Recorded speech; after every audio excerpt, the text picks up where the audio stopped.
you for watching my video channel. Pretty excited about this subject today, and it is July 27th, and I'm losing track of time. So it's been a pretty great week so far, very, very busy for me, but also taking a lot of time to rest. So I hope you all are doing the same thing, because one of the subjects we're going to be talking about in this video, and I'm going to be doing a series on this, is I'm going to be doing a synopsis of this book, which I think is a very important book. It's called The Dynamic Laws of Healing. Some of you might know about this book or heard of it. It is the author's name is Catherine Ponder. She is still a Unity minister, has been a Unity minister for quite a long time, and I think that the subject in itself you're going to love. This is through years and years of research that she did, but the things that she talks about makes perfect sense. And it's always nice to kind of go back. This book was written like way back. This edition was published in the 60s, and it was actually published way before that. I'm sorry, let me take that back. This edition was published in 1985, and it was published in 1960. But my point is that it's actually sometimes very important to go back to the books that happened a long time ago. Like I love this website called Spiritual Scripts or Spiritual Texts, and I'm going to be putting a link to that down in the description.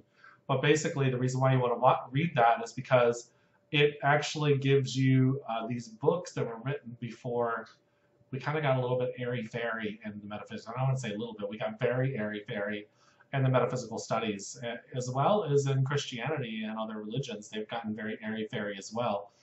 Because it used to be that when we would practice our spirituality or our philosophies and stuff like that, we'd actually do some research and we do a lot of practice. So not just research and study, but we practice. And the practice is not necessarily there anymore. And we're believing on a whim instead of careful thought and pondering on the studies that we're having. So we're going to go ahead and get started. And there is a PowerPoint that I've done for a few slides here based on some points I want to make sure that I cover so that I don't forget. So basically the first thing is that here it is right here. This was published in 1966, and Catherine Ponder, who served as a Unity minister since 1956. This particular book was purchased for me as a present, but it can be purchased off of Amazon.com, and it's not that expensive. So definitely worth the purchase and definitely worth the study. I've actually been working on reading it for a few months, and I've read it, and now I'm reading through it again, because I think it's one of those books that in those studies that you read over and then you ponder, you read over and you ponder. Because you see, the thing is that for these subjects, they're not necessarily rocket science in a sense as far as subject matter, but what they are is something that we have to think about and ponder up here, and then it has to take this journey from the head down to the heart. And when it connects to that heart, then we start to see the real shifts in life, and then we really start to see changes in life and more peace in life and healing. So the next slide here talks about, it's the very first chapter, and I'm going to be doing this chapter by chapter through the book. And it'll probably take us a while because I'm doing other videos, but I think it's going to kind of be a benefit to everybody that listens to this. And then I would definitely recommend buying the book, because I'll be just covering very brief snippets of the book so you can kind of get an idea, as well as study this from this video as well. So this particular side says, you have healing power within you. That's not new. We've been talking about that for years. Many teachers talk about this, that within you is the power to heal yourself. Now, it's important. I want to talk about this for a second, because there are a lot of people out there that hear this and then they get really hung up and angry. They think I'm basically accusing them of getting themselves sick. No, that's not what this is all about. It's saying that within you, you do have the ability, the power to heal yourself.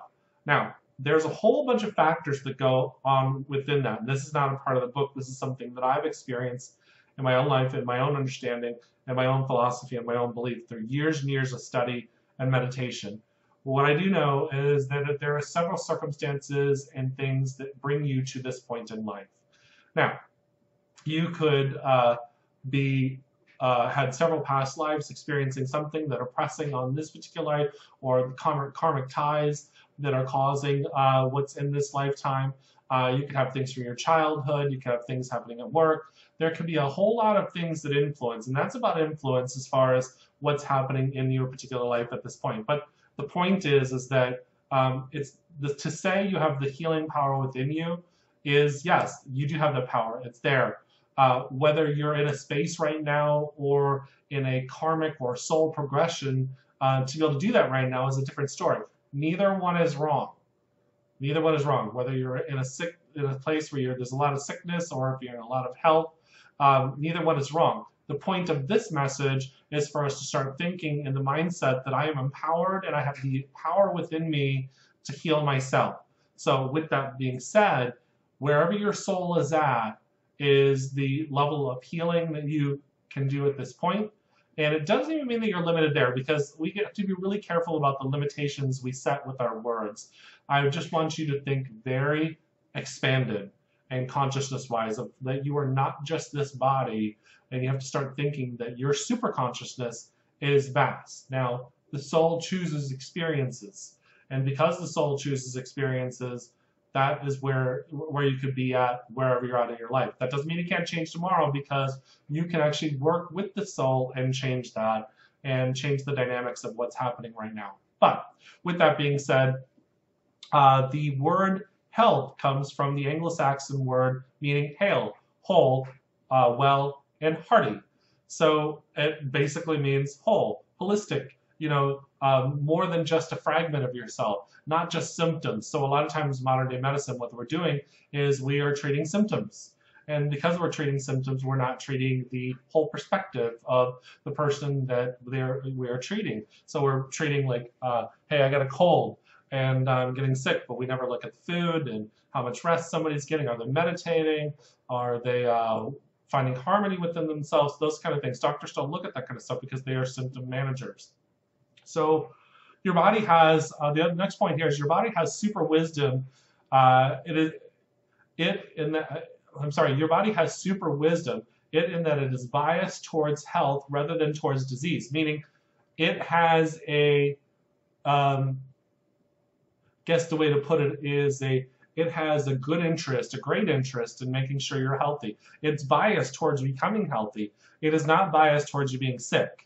So it's not geared towards you being sick, it's geared towards you being healthy, happy, harmonious, joyful, all that kind of stuff. That's the things that it wants. And the life force in man has been estimated to be at least 10 times more powerful than any form of treatment he may take. Through various treatments are helpful in releasing this inner force. So there's an inner force within you that is 10 times more powerful than anything that you can take, medication-wise, treatment-wise, anything. There's something within you, and doctors and physicians and scientists even are recognizing this because they're some call it the placebo effect. And so they can't even quite understand it. They just know that there are people that heal and they can't really explain it, and they call it the placebo effect. But what that means is that there's something within you that is so tremendous and so powerful that can heal something just like that. And so that takes a tremendous amount of belief from yourself, and not just belief, a knowing that things are going to be okay, a knowing that you're healthy, and thinking that you're whole, healthy, wealthy, and wise. So you have to really kind of start to look at that stuff inside of yourself. So I want you to just take a second and look at yourself. Just take a deep breath in, and then as you exhale out, I want you to say, I am healthy, wealthy, and wise. I am healthy, wealthy, and wise. I am healthy, wealthy, and wise, and I deserve health. And so if you can say that, if you can look at that inside of yourself and just say that on a daily basis and really breathe it in as you're saying, I am healthy, wealthy, and wise. Because you want to breathe that through the body so that that message gets to every cell, every fiber, every part organ, and so you can make sure that the message is carried throughout your body. So the next thing here is this just kind of shows you a picture of Catherine Ponder and a quote from her, and it says, as a man thinks in his mind, so he is in his body. And so this really comes down to an old Buddha saying, where the Buddha said, basically as you think, you are. And so if you're always thinking of yourself as diseased or diseased, then you're always going to be sick and diseased. If you always think of yourself as broke or not having enough, you're always going to be not having enough. If you think of yourself as untalented, as unsmart, you're going to bring those experiences to your life as well. So there is a tremendous amount of things we need to start thinking about when we're thinking about healing, because what this particular part about, and the truth about healing, is it's about your thoughts. It's about how you think about yourself. It's about how you're staying in attunement with that self. It's about how, where are your thoughts and where are they thinking? If they're believing in all this nonsense out here, that you're limited, that you have to go with the flow, going with the flow is a different context of what the world is saying. Go with the flow, meaning you have to follow. You have to, basically follow the status quo, is a bunch of bullshit. You don't have to follow the status quo. You have to follow your heart. You have to follow your soul. And if your soul says go to the left and the status quo says go to the right, you better go to the left. Because it's your soul. It's you. Why are you not listening to yourself? And that's what this is about. When we're talking about the truth about healing, most of us, when the soul says go left, they're going right, and then they don't understand why the body is out of alignment and why it's sick. So as a man thinks in his mind, so he is in his body, meaning he's in balance, he's in harmony, he's experiencing life at a higher level. And so we just have to really think about where our thoughts are at. And so going on, the healing power, we're talking more about the healing power, and say the first bullet point here says, say this, and I just want you to start saying this instead of believing in a cold. So let's think about that. This bullet point is about a cold. So let's say the next time you have the flu and you feel it coming on, you feel a little bit of temperature going on, I want you to go sit down, even if it's for 5 minutes, and I want you to start saying this: I'm letting divine intelligence express perfection through me now. So feel that just for a second. Say it one more time in your mind. Say it verbally. I am letting divine intelligence express perfection through me now. I am allowing divine intelligence express perfection through me now. I am letting divine intelligence express perfection through me now.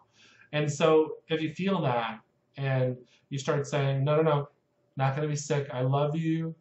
This flu, whatever the lesson is, whatever it is I'm supposed to gain from this, give me the lesson without the sickness. Let's raise this vibration up. Let's raise it in love, because love heals everything. Love is just a frequency. So when the frequency changes, whatever the dis-ease is, so dis-ease is where our mind was in fear, where it was in lack. And so if we go into love, then that brings us into that higher frequency of the divine state or the soulful state. And when we get into that higher frequency, then, hey, guess what? Things start changing. Things start going into harmony, start going into balance, because love balances our life. So we have to really think about it. So if there's something that you need to do as far as health and flus and stuff like that, bring it back into alignment. And then, hey, if you say, bring me my lesson, it might start telling you, hey, you need to do this. You've been thinking about doing this for a long time with your life. This is a goal you've been thinking about for a while. You've been thinking about working out. You've been thinking about losing weight. You've been thinking about eating healthier. You've been thinking about calling up your family and loved ones. You've been thinking about wanting to go date, change jobs, whatever, but you just haven't done it. So those are the lessons that could come through when you say, show me the truth in this lesson without the sickness. And so those are things. Just be prepared, because that's going to come for you.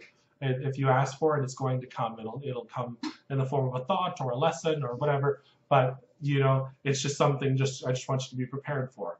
So when you change your thoughts, so basically, if you say, I'm letting divine intelligence express perfection through me now, this changes the thoughts of a cold. It allows the healing parts of the body to do work. It sends the momentum of loving chi through your body, and love flows through your body, because love is flow. And so because love is flow, love also sends a frequency pulse out to the universe and attracts more love in your life. So it attracts more balanced people. It attracts more loving, balanced experiences. And so now you're starting to practice, because here's the key. None of us get this all the time. The point is down here is that we're practicing.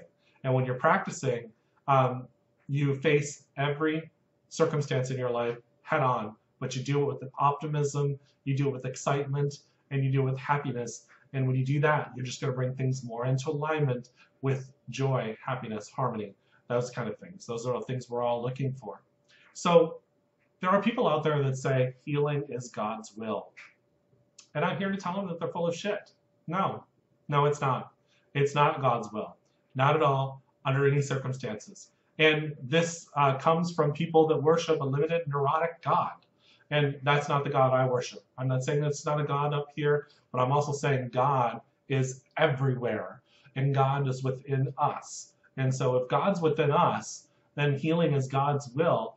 That'd be pretty self-defeating for God to say, I'm going to make myself sick. Hey, I'm going to make myself sick. And because I'm going to make myself sick, you know what? You're going to suffer with me.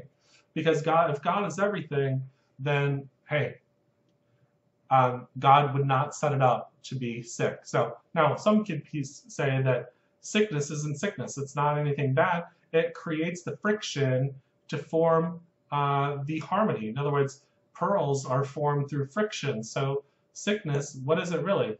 It is the expanding and contracting and experiences that manifests us into a higher state of consciousness. It expands us into greater sense of consciousness. It allows our soul to grow in different levels and expand out into greater experiences. So, you know, what we're doing is we're trying to run from sickness, and we're trying to keep it from happening. And hey, I'm not saying go out and get sick. What I'm saying is that when it happens, hey, be thankful for it. And so, and if you do your thing and it doesn't take that sickness away and you still end up with the flu, then you're like, okay, so what is it in this sickness that I needed to see that I wasn't getting from just not having it? So look at every situation as something positive. It's something exciting. It was given to you. It's a gift, not a curse. It's definitely a gift. And when you start changing things from the mindset of this is a curse, why is this happening, to this is a gift, this is a blessing, thank you for this opportunity, then guess what? You're going into that loving frequency, and the loving frequency changes the experiences going forward. So we're really just at the dynamic laws of healing. So the word dynamic means ever-changing parts. So if there's ever-changing parts and you are able to, hey, experience things and be joyful about them as opposed to being negative about them, those dynamic laws or those dynamic movements of healing will bring more loving experiences, at least especially since when they happen, you'll be looking at them from a different perspective, if that makes sense. So going on, this statement, like I said, is not true. Healing is God's will is not true. And if you are made in God's image, then you were not born to suffer, period. You were not born to suffer. We choose to suffer. There's no reason for you to suffer. There's no reason for you to suffer in order to get into the kingdom of heaven. None whatsoever. Now, if you are suffering and you're going through that experience, I'm not here to make you feel guilty. There's nothing wrong with it because there is no right or wrong in this experience. There just is experience. And hey, as a part of soul progression, hey, like I said, see it as a blessing. And so keep on going through these experiences and really enjoy them as they come. So here's a scripture from John 14:12, and it says here, he that believeth on me, the works that I do shall he do, also the greater works than these shall he do. So it's interesting we should say this because, you know, Jesus came and talked about this message, and whether you believe in Jesus or not, the phrase is here. That doesn't matter. What does matter is that what this consciousness, this meta story is telling us is that all these great miracles that you see and you're all excited about, and you think, oh, wow, he did all these things. It's saying you can do them as well. But for some reason, we believed and bought into the lie that we're incapable of doing this. And even though there's literature after literature telling us, hey, you have the ability to do anything you want in life and have unlimited potential, and do basically even our parents even a lot of times told us this. There's tons of books telling us out there that you have unlimited potential, but for some reason we read the books, but we don't want to believe it. And so this is where it says it right here. This is the greatest selling book in the United States and in good portions of the world. And it says it right here, he that believeth on me, the works that I do shall he do also. And greater works than these shall he do. It says it right there, the greatest selling book in the United States, and we still don't believe it.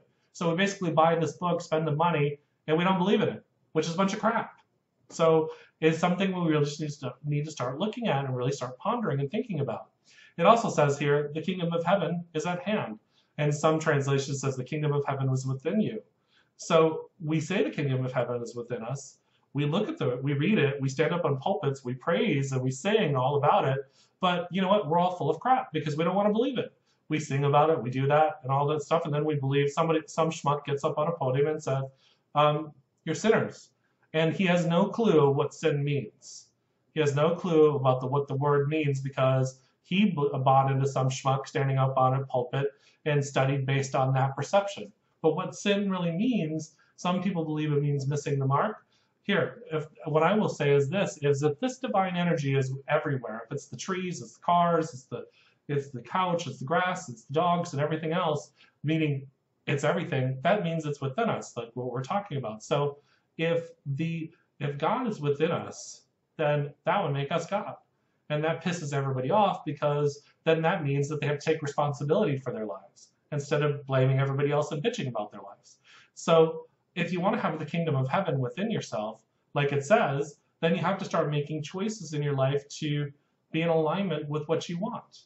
So all the self-help books are telling us that if you want to be successful, you have to be in alignment with success.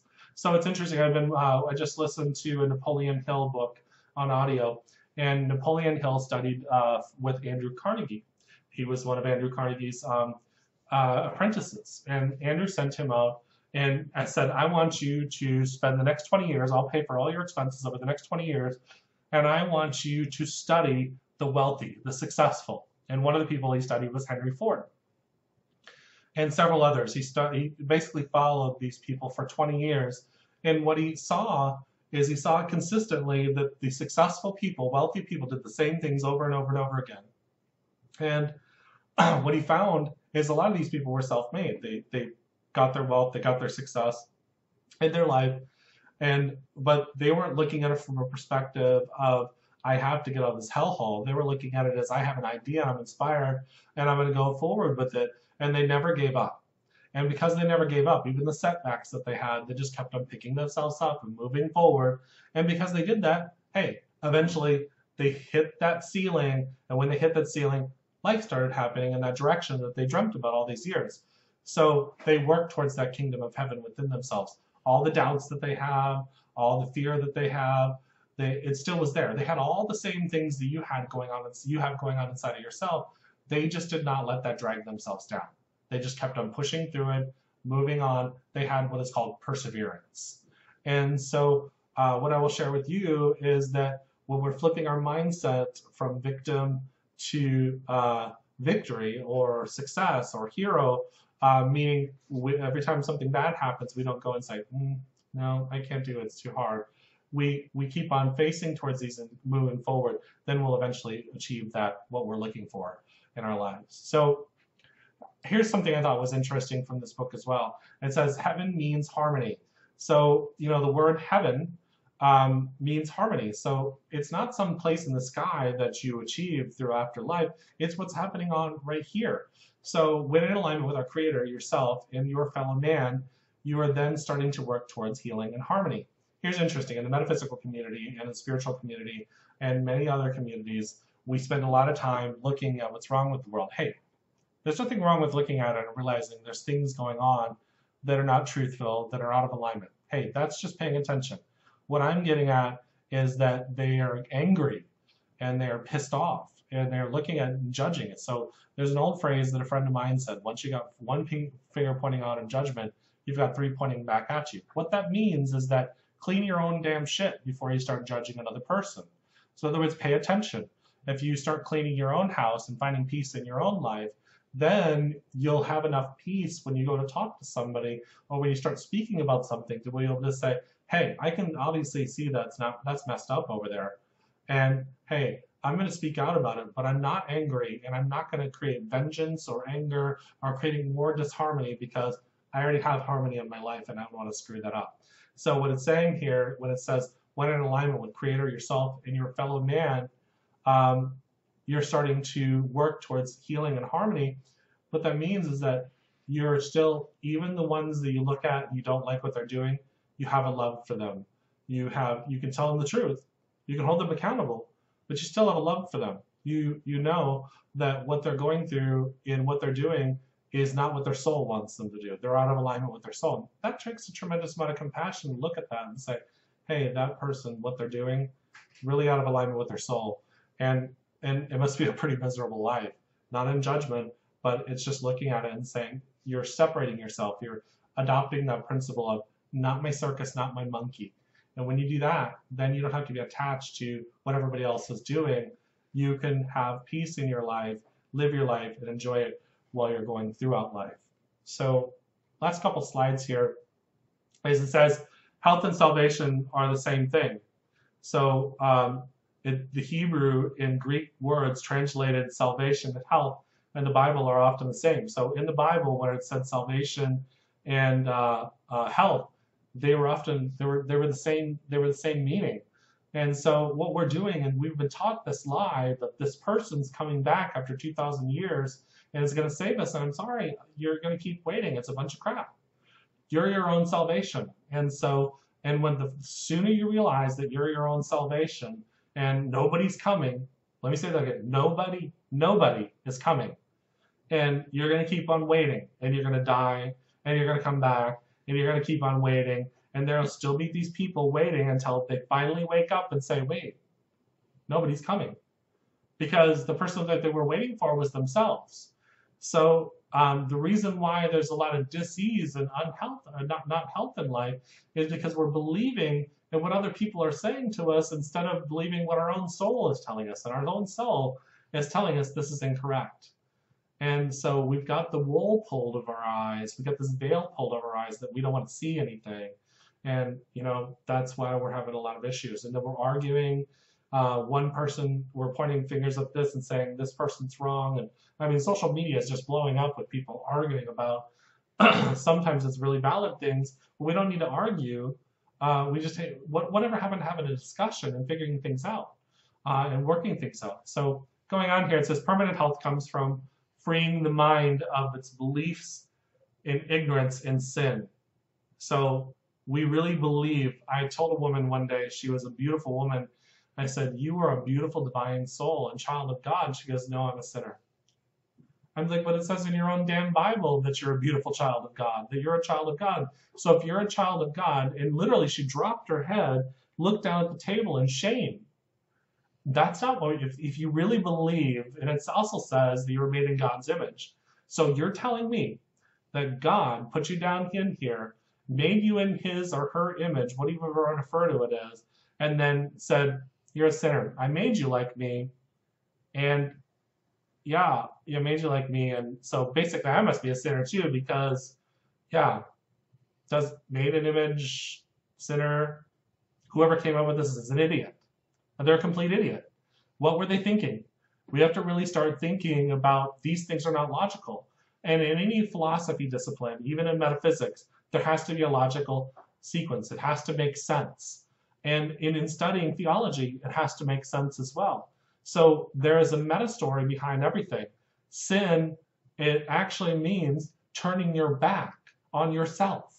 So if the divine is within you, what you're doing is you're not recognizing who you are. So the very act of using the human definition of sin, meaning you're a sinner, meaning you're not in the image of God, is actually the actual sin. What it means is that you're turning your back on your purest self, your soulful self, your higher self, the self that says, hey, no, you're amazing. And you're turning your back on the part that says, hey, the judgments of you are keeping you from having a joyful life. That part of yourself that looks in the mirror and says, oh, hey, we all have practice to do. And this is what it's about, is a practice. So this is not about preaching and making you feel bad. It's about saying, for once in your life, stand in front of that mirror and say, hey, you're a pretty cool person and you deserve the best. And so going on, Plato, he actually told the Greek physicians of his time that the cause of their failure to heal lay in their ignorance of the need of the soul. So, you know, body, mind, and soul is super important when we're healing. And if they're not in alignment, if they're not in balance, they're going to be not incongruent with each other. And when they're not in congruence with each other, then they're going to be working against each other. It's like two jackasses tied together and pulling. If you tied their tails together, they'd be pulling away from each other. They wouldn't be able to get anywhere because they'd be so stubborn nothing would happen, and so therefore they would be causing severe amounts of pain on yourself. So that's what's happening. The soul and body and mind are so out of alignment with each other that it's like they're pulling and going and doing their own thing. And when they come into alignment with each other, then there's a synergy that happens, and then they flow, and that's something totally different. So we save ourselves by changing our thoughts now into a heavenly mind. So that heavenly mind is that harmonic mind, that one that's in synergy with the body, mind, and soul. So those are some things to think about and practice. So I hope you enjoyed this. I'm going to be taking chapter by chapter. I might not, I've got other videos to do, so I'll be putting them up every few weeks. And I do hope you enjoy it. Peace and namaste.